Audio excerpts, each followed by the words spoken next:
Congenital anomalies or birth defects are health problems or physical abnormality that some babies suffer at birth. Although most of these occurrences, according to health experts, are curable, ignorance seems to have taken the better part of most parents, especially in rural Ghana. In parts of the northern region, for instance, a baby born with such anomaly is perceived as a spirit child, and the penalty for such children is death. In this report, ETV's Freeman Kwade brings to bear how a 2-year-old Indila uniquely escaped death from her community for supposedly being a weird baby. 2-year-old Ndila is perhaps the happiest child on earth now for narrowly escaping death attempts by the people of Namoni, a Kokomba community in the Yendi municipality of the northern region. Ndila's crime is her inability to walk or crawl. She has also been unable to utter a word since birth, except for this chirping sound she makes when excited.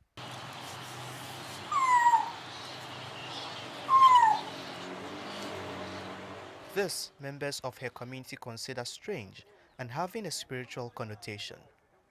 The situation compelled the father of the child, Solomon Unukule, to flee the village with his so-called spiritual daughter. He is currently seeking refuge at the offices of the Commission on Human Rights and Administrative Justice, SHRAJ, in Yendi.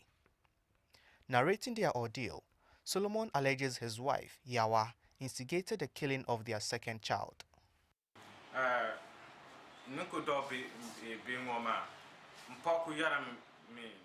Since my daughter was born, my wife Yawa has been pestering me to allow a spiritualist kill her because of her condition, but I refused. As a result, she has abandoned our baby and left for a parent's place.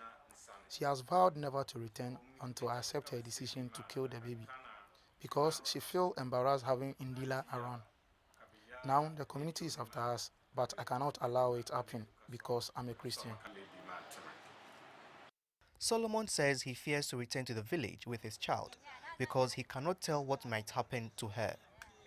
Abbas Yakubu is the Yendi Municipal Director of SHRAJ, and he confirms the situation. He added that SHRAJ is making the necessary efforts to protect the child.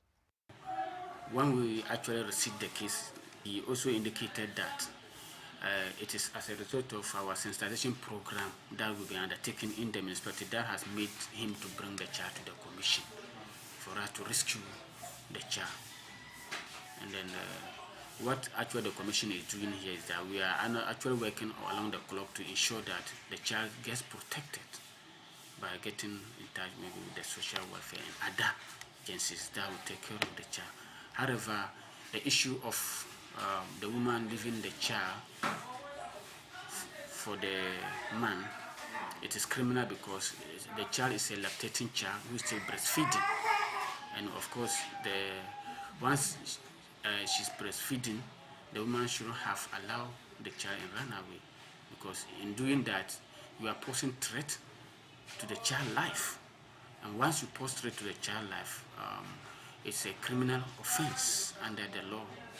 Ndila's story is not peculiar to her, as hundreds of children born with deformities every year in this part of the country are sent to spiritualists to be killed or abandoned under this tree to die.